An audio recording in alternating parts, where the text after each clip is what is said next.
muito bom dia para vocês. Estamos mais um Educação Brasileira, hoje para tratar de ensino, ou educação melhor, né, em tempo integral. Eu estou aqui com Patrícia Mota Guedes, que é especialista em gestão educacional e gerente da Fundação Itaú Social. Muito obrigado, Patrícia. E Maria Amabile Mansuti, coordenadora técnica do CENPEC. O CENPEC é o Centro de Estudos e Pesquisas em Educação, Cultura e Ação Comunitária. Muito bom dia. Bom dia. A primeira questão que eu queria colocar para vocês é o que difere a educação em tempo integral? É apenas o tempo na escola? Seria isso, Maria? Não. Todos os trabalhos que nós fizemos ao longo aí dos últimos 10 anos na educação integral nos mostraram o seguinte, que pelo contrário, a questão do tempo é importante, a ampliação da jornada, o Brasil tem uma jornada ainda, comparado com outros países, uma jornada pequena, mas o que define a educação integral é a possibilidade de realmente promover o desenvolvimento integral dos alunos, é a formação integral. Então, e isso é contínuo, certo? Então, podemos oferecer no momento, na época da escolaridade das crianças, adolescentes, jovens, mas isso é para toda a vida, né?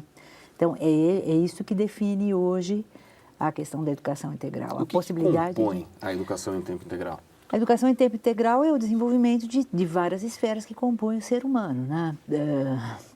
Afetiva, psicológica, artística, estética, cognitiva, a questão ligada ao desenvolvimento motor, né? Que isso, uma parte disso está dentro, a escola faz, a escola promove.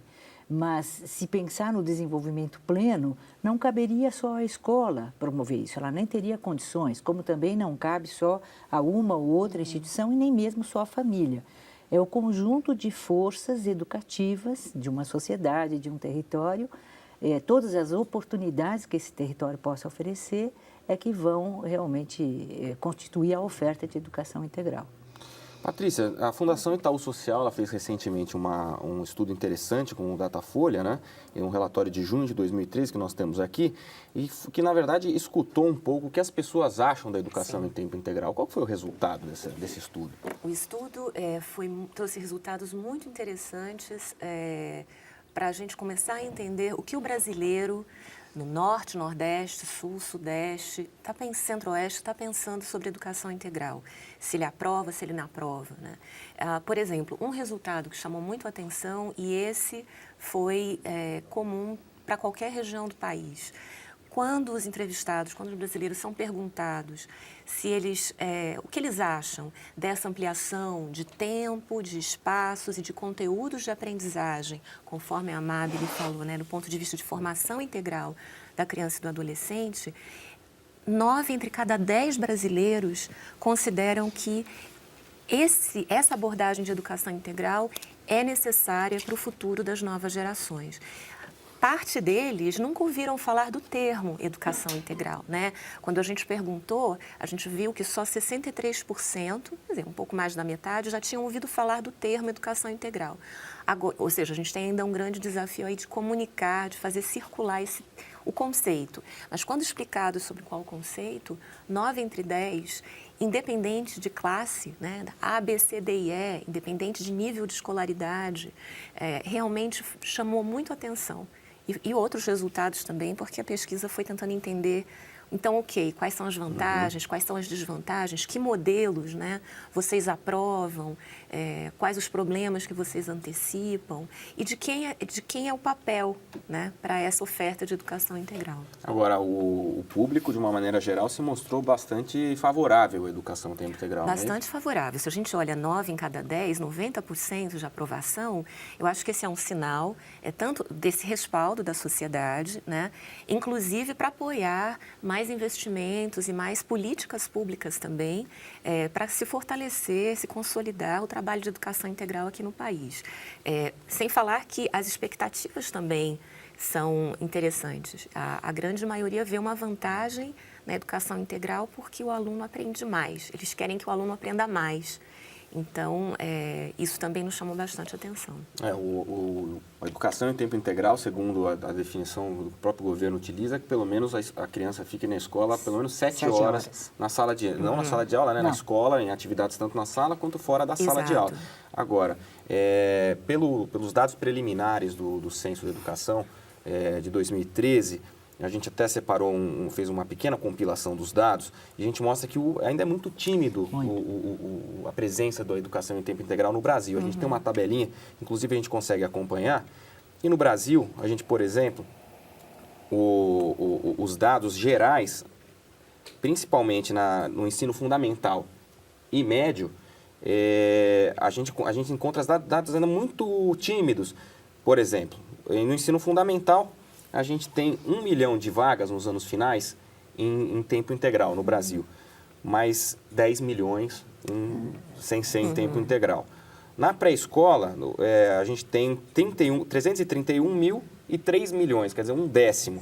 E na creche é onde tem mais tempo integral, né? Educação em tempo integral. Tem 1 milhão e o tempo parcial 600 mil, quer dizer, seria onde teria mais desenvolvido a educação em tempo integral. E no ensino médio, que a gente fala bastante aqui no programa Educação Brasileira, no programa do interesse do jovem pelo ensino médio, o tempo integral é muito tímido, com apenas 281 mil matrículas, comparados com as 6.760.000 matrículas que não são em tempo integral, né?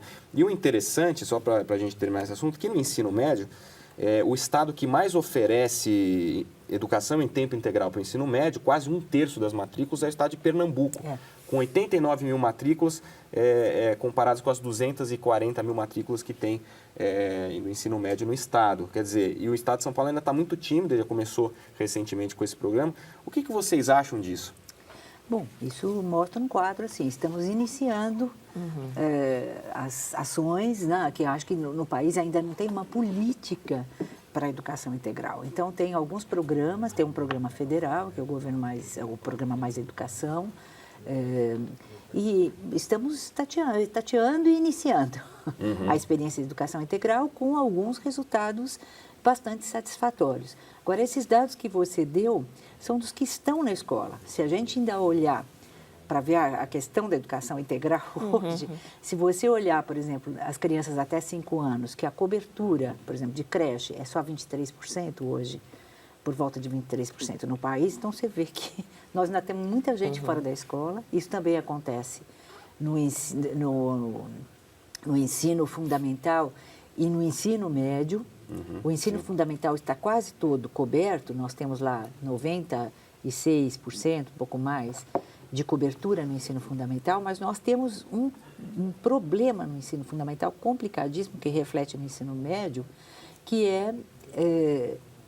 na faixa de 15 a 17 anos, que dá mais ou menos uns 10 milhões de adolescentes e jovens, nós temos 1.700.000 fora da escola. Isso é gravíssimo. Gravíssimo, quase 20%. E nós temos mais de 50% dos que estão na escola no ensino fundamental e não no ensino médio. Na idade errada, digamos assim. Na idade assim, errada. Né? Então, é um quadro, quer dizer, a olhar, e a educação integral, ela pode, certamente, ela é uma alternativa, porque toda essa distorção é gerada também por fatores internos da escola, né? Então, a questão da repetência, a questão que depois que gera a distorção e futuramente vai gerar a evasão. Então, nós temos uma população de risco dentro das escolas, hoje muito grave, né? Uma situação muito grave. E a educação integral, quer dizer, os que estão entrando hoje na escola aos 6 anos, quer dizer, com a oferta de educação integral, esses problemas podem ser minimizados. Então, ela realmente vem como uma alternativa, mas ainda estamos iniciando. Agora, é preciso muita força, muita vontade, muito recurso, realmente, para você. É uma situação irreversível, nós vamos fazer educação integral, certo? Mas precisamos ir com bastante força agora. Existem desafios, né? Os desafios são enormes. E aí, nesse sentido, a gente precisa realmente pensar em desafios que só podem ser superados quando a gente tem uma união de forças, né? E aí você precisa ter realmente uma soma de esforços, setor público, setor privado, organizações da sociedade civil, para se pensar realmente políticas públicas. Porque, como a Amabile falou, no ponto de vista do governo, a gente é um sistema federativo. Então, cada município, cada estado tem autonomia para desenhar sua política de educação integral. É claro, ter o Plano Nacional de Educação, como você comentou, que já tem agora metas, né? Inclusive a de universalização das creches. Exato. E metas para educação integral de cobertura, né? 50% de escolas, 25% de alunos recebendo.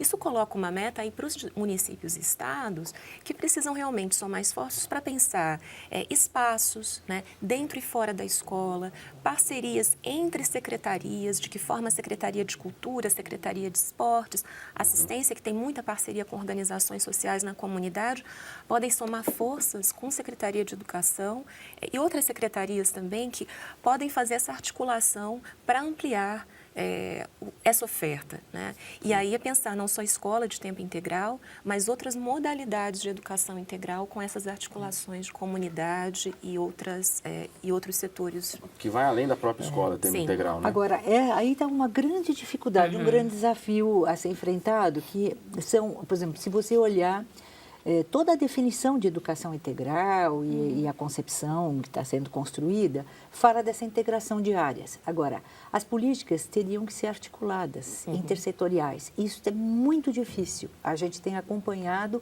as iniciativas de municípios aí pelo Brasil todo e essa é uma dificuldade enorme. Quer dizer, nós ainda trabalhamos, quer dizer, isso está na perspectiva da educação integral, mas de fato a hora que entra nas questões legais, questões jurídicas e de uma política intersetorial, isso é difícil, está sendo muito difícil, uma dificuldade enorme. E existiria uma... Isso precisaria, porque você tem quadros, você tem questão de financiamento, de repasse de recurso, de como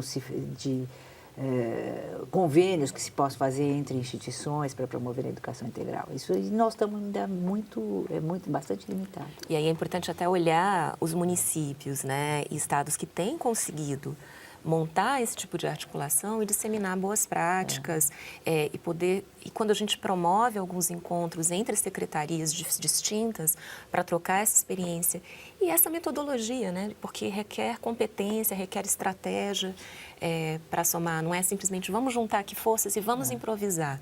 Você precisa de planejamento, de qualificação e de cooperação bem intencional.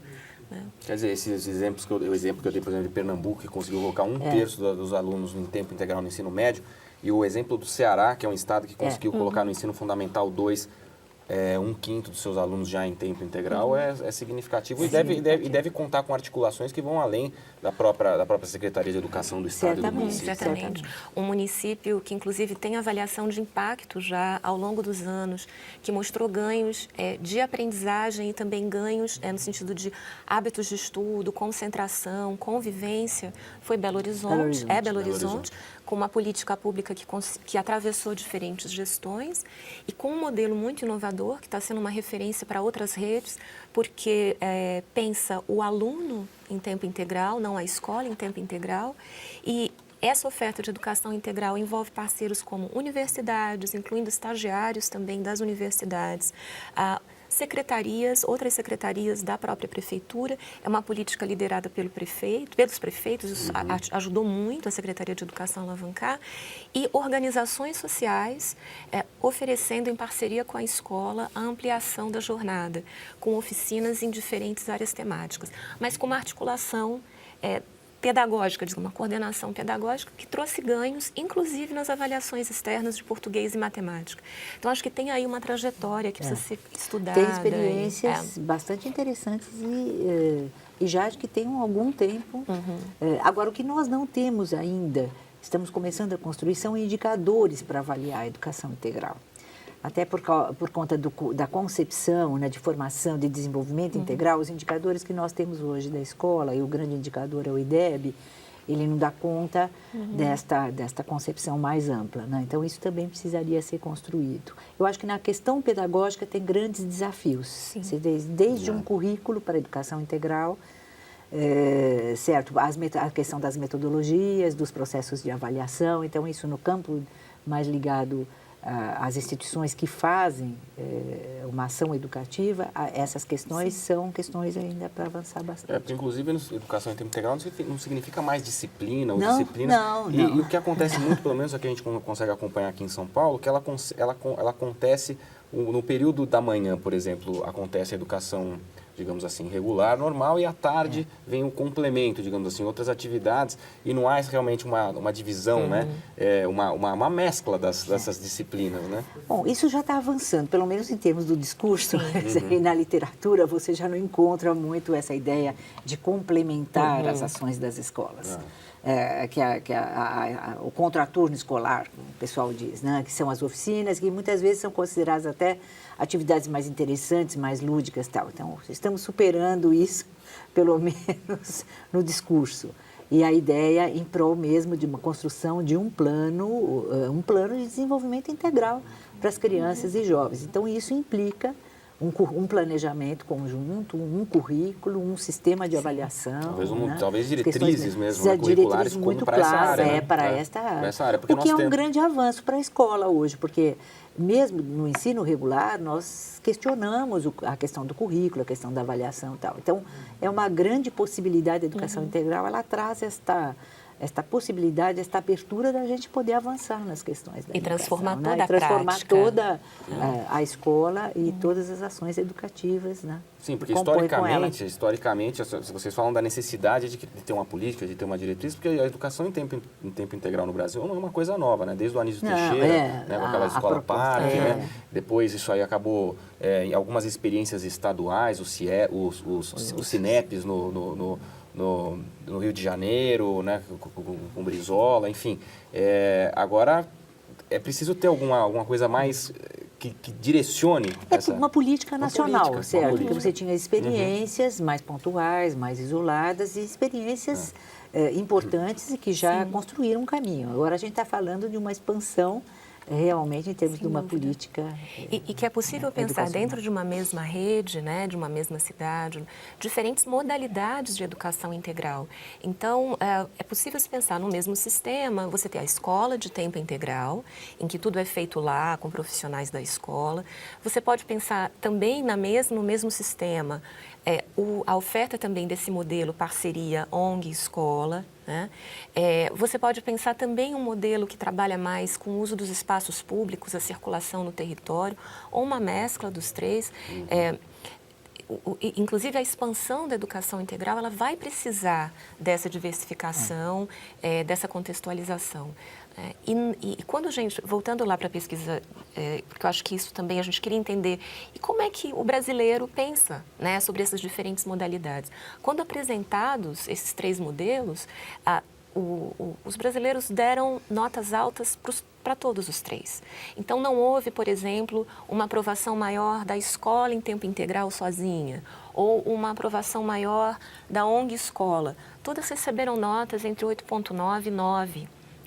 Então, você olha também que essa abertura do cidadão comum, que não está no dia a dia do debate sobre educação, ele apoia essa diversificação.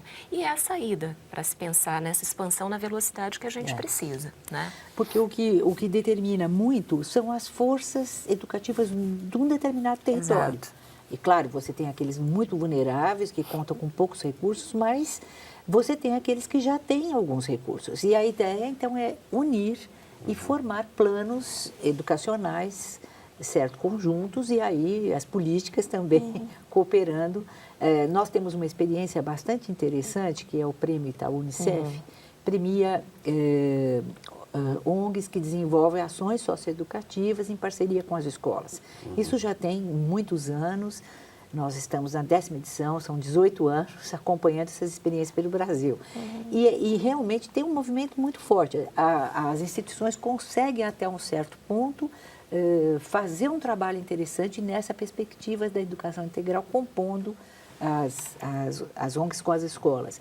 Agora, a gente vê que isso tem uma limitação, quer dizer, chega um momento que ele precisaria ter condições, certo, que apoiassem essas iniciativas para que isso pudesse ganhar força. O Fundeb, então, por exemplo, ele financia, a gente tem agora um mapeamento que foi feito pelo próprio Ministério da Educação com algumas universidades, e que na verdade perguntou para os municípios, eles fizeram uma pesquisa perguntando onde existe experiências de educação em tempo integral, e dos 5.564 municípios brasileiros, apenas 23,7%, 39% dos municípios tiveram algum tipo de experiência com educação em tempo integral, sendo que 23% desses 39%, né, ou seja, quase um quarto, tem experiências a menos, ou há um ano, ou a menos de um ano, ou seja, são coisas muito novas que estão crescendo, né? Mas agora, as experiências financiadas pelo Ministério da Educação que são menores, né? Menos de 30% dessas experiências são financiadas pelo Quer dizer, há Fundeb. boas perspectivas, porque o Programa Mais Educação, ele quer chegar, por exemplo, em 2003, já a 45 mil escolas no país. E aí vem o financiamento junto. E isso realmente foi um grande estímulo. Mas é que, na verdade, você precisa de mais recursos, mais condições, você precisa ter uma política implantada lá no município que também responda a isso, que também dê garantia de algumas condições, porque a escola e os seus parceiros ali no entorno, eles vão até um certo ponto só. Né? A gente no Mais Educação, ele tinha essa meta aqui de 2010, atender até 10 mil escolas nas capitais, né? Então, seria tentar ampliar isso, né? Agora, a educação em tempo integral, ela seria mais importante no ensino fundamental ou médio, ou nos dois? Interessante. Assim, a gente, pensando no conceito de educação integral que a gente trouxe aqui para essa nossa conversa, que não é só ampliar tempo, mas espaços, conteúdos, nós acreditamos que ela tem benefícios para todos os segmentos. Agora, o que a gente observa é que, por exemplo, tem um modelo de educação integral, que é a escola em tempo integral, que costuma funcionar melhor com alunos do ensino fundamental. Quando a gente vai observar o jovem, o adolescente, ele quer circular pela cidade, ele quer conhecer outros espaços. Isso a pesquisa que nós fizemos com Datafolha mostrou claramente, que os jovens na faixa de 16 a 24 colocavam um peso muito maior na necessidade de que as atividades de educação integral também acontecessem fora da escola, também tivessem uma ligação com essa outra parte do mundo adulto e das organizações e das empresas e dos equipamentos públicos, né? Então, acho que a forma como fazer educação integral, ela também precisa dar respostas para cada segmento, eu diria. Né? E quanto mais vai chegando na adolescência, mesmo nos anos finais do fundamental, 8º, 9º ano, você precisa... claro que você precisa pensar isso em todos os segmentos, mas aí fica ainda mais nítida a necessidade de você diversificar currículo, de você integrar as ações, de você garantir a circulação pelo território e a parceria com outros equipamentos, outros recursos na comunidade. Você concorda com isso também? Eu concordo.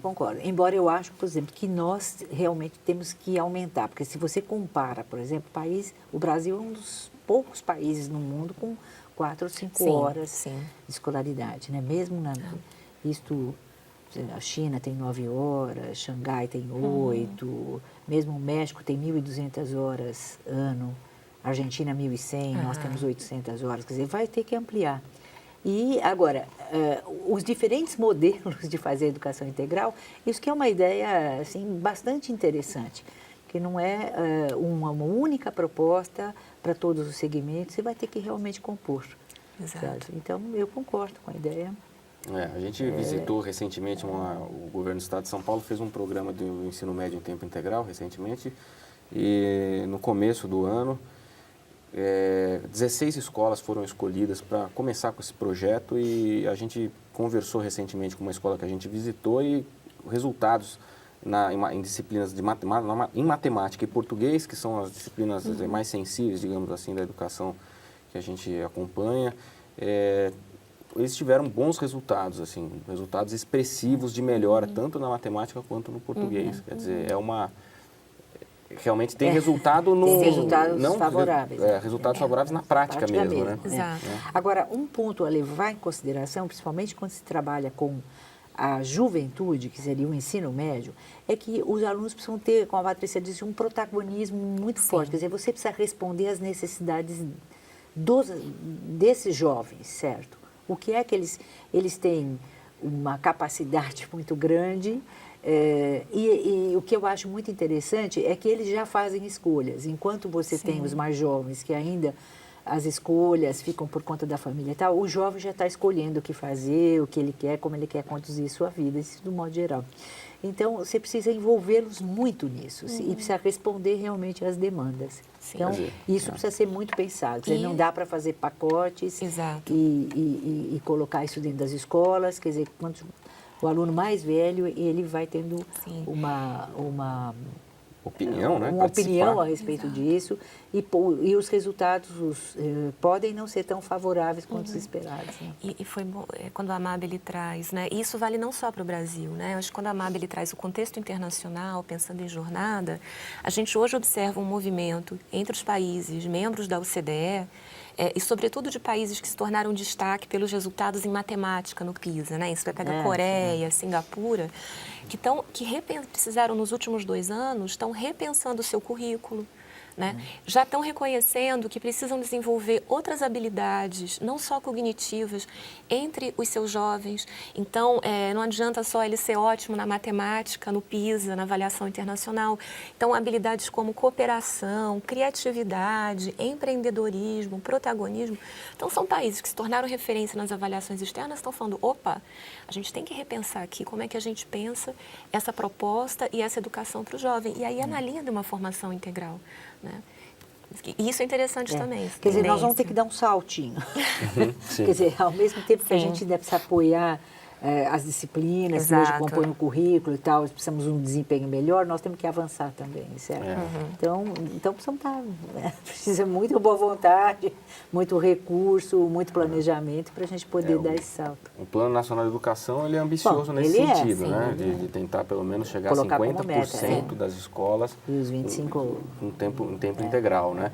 E eu estive na semana passada em Brasília, eu conversei com os 2 presidentes da Comissão de Educação, o Gabriel Chalita, que é presidente na Câmara. Ele me disse, olha, Fábio, se só essa meta for cumprida, do tempo de educação em tempo integral, a gente já vai ter um grande avanço. Grande avanço. No Senado, o senador Cristóvão Buarque, ele falou que a ideia dele, ele tem um projeto de emenda constitucional para tentar fazer com que as escolas sejam todas federalizadas, é um projeto muito ambicioso, né? Porque os institutos federais realmente funcionam muito bem, têm uma estrutura impecável, mas são ideias todas pensando também em uma educação que seria de tempo integral, né? Então, bom, é irreversível isso, certo? Como política é irreversível. É que nós precisamos dar uns passos aí mais rápido, talvez, certo? A gente já tem algumas experiências exitosas, certo? Mas é uma situação irreversível. E o apoio que precisa ser dado, né, para os municípios, estados, eu acho que o Plano Nacional é um avanço, sim, porque coloca metas e ele catalisa. Agora, ele é um ponto de partida, mas o movimento mesmo vai acontecer no dia a dia, no município, com as prefeituras, com os governos estaduais. E aí, como a gente comentava antes, né? Somando esforços com ações, lideranças, conteúdos, saberes que também já estão acontecendo, seja na iniciativa privada, seja nas organizações da sociedade civil, que é a grande força do Brasil. O Brasil se destaca entre outros países com as nossas dimensões continentais e mesmo outros países desenvolvidos menores, em termos da riqueza de organizações sociais desenvolvendo trabalhos, projetos com crianças e jovens. Não tem outro país com essa riqueza, com essa criatividade e diversidade. Né? Tem um dado interessante também em relação às escolas particulares, né? Recentemente também a Folha de São Paulo fez uma reportagem sobre esse assunto, né? Dizendo que triplicaram as matrículas em escolas de São Paulo. Eles até associaram também a nova lei das empregadas domésticas, que, né, elas não podem também mais estar tão presente dentro de casa, do jeito que estavam, daquela maneira, digamos assim, exatamente, de horários e tudo mais. E aí, as próprias escolas particulares começaram a oferecer isso também, né, gente? O que vocês acham desse fenômeno também? É tendência. É tendência, não é só tendência escola que pública. responde a uma demanda, né? Quer dizer, é uma necessidade e o assunto veio, está em debate. Quer dizer, a pesquisa mostra o seguinte, que a população ainda não conhece o termo, de um modo geral, a população. Mas o assunto já vem sendo trazido aí. Quer dizer, o programa Mais Educação, desde 2008, colocou essa discussão. Então, isso criou realmente a possibilidade do debate, isso está sendo divulgado, está sendo mobilizado, certo? E eu acho que é daqui para frente. Quer dizer, era previsível que as escolas particulares, elas ampliassem. E de certa forma, mesmo antes dessa tendência, se a gente for pensar nas crianças das famílias de classe alta e classe média, sempre foi uma tradição da criança poder fazer um curso de inglês, uma aula de dança, uma aula de karatê. Não que a criança vai ser professor de karatê ou porque vai ser dançarina, mas por quê? O que está por trás disso, né? É a ideia de você ter uma formação integral. Então, quando a gente pensa em educação integral no eixo de política pública, também é para garantir equidade. Quer dizer, crianças e adolescentes com menos oportunidades, né, ou com famílias que não podem pagar por esses serviços, por essa oferta, isso está na responsabilidade do poder público, sim, do ponto de vista de equidade, né? Então, eu acho que... E sempre, quando a gente pesquisou, de novo, né, reforçando, entre os brasileiros, qual era a expectativa deles, né, qual era a principal vantagem da criança mais tempo e com mais conteúdos de aprendizagem, não era aquele estereótipo para o pai de classe C, D e E ou de baixa escolaridade, porque a criança tem merenda, porque a criança tem uniforme, ou porque aí eu posso trabalhar o dia inteiro e ela fica lá. Não, a maior parte, mais da metade, está preocupada, porque acha que é uma vantagem que a criança vai aprender mais e que a criança vai estar mais preparada para o futuro. Então, a gente também tem que olhar esse Brasil e ver que as expectativas agora de aprendizagem, de mais aprendizagem, estão mais altas para toda a população. E há resistências em relação à educação em tempo integral? Que tipos de resistência que ela sofre? Olha, de alguma forma, a população ainda não está... essa não é uma luta da população. Quer dizer, quem discute a educação integral ainda precisa esclarecer muito a sociedade, no modo geral. Então, por exemplo, não é um desejo forte, que não há uma reivindicação forte nesse sentido. Então, em alguns momentos, isso, quer dizer, tem toda uma prática, uma cultura. Por exemplo, a escolaridade no Brasil é de 4 horas, 5 horas. As famílias se ajustaram a isso. Claro que ter mais tempo de escolaridade pode responder às necessidades da família, mas, por outro lado, também pode trazer algum tipo de problema, certo? Então, por exemplo, tem ainda, muitas vezes, os mais vulneráveis ficam na educação integral, certo? Os alunos que têm alguma outra condição, nem sempre há um interesse ou da família, certo? De manter esse aluno na escola. Então, acho que ainda existe todo um trabalho de esclarecimento e de mostrar que isso é um direito. Né? E a gente fez essa pergunta na pesquisa porque também a gente ficou interessado. Como é que o público está vendo, como é que os brasileiros estão vendo as desvantagens, né? Embora 9 entre 10 tenham aprovado, a gente foi perguntar para aqueles 10% o que é o entrave, quais são os receios. E aí tem alguns receios que são importantes para a gente considerar como condições reais. Por exemplo, uma preocupação apontada foi a circulação no território. Então, em áreas muito violentas, a criança sair da escola para fazer uma atividade fora daquele bairro levanta preocupações de segurança para a família. Isso é uma mensagem para quem está pensando aquela oferta, aquela modalidade, que condições a gente cria para garantir a circulação no território com segurança.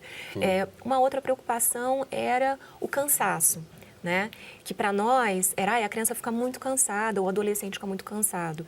Fica mais cansado se for mais do mesmo, né? De um jeito que não é interativo, que não é estimulante. Então, essa preocupação, essa resistência, também diz muito da preocupação de oferecer algo que interesse, que mobilize o estudante para motivá-lo, né? Essas resistências informam a gente pontos aí de trabalho. Gente, infelizmente o nosso tempo se esgotou. Muito obrigado pela presença de vocês, agradeço muito aqui. A Educação Brasileira de hoje fica por aqui e volta na próxima quarta-feira. Até lá!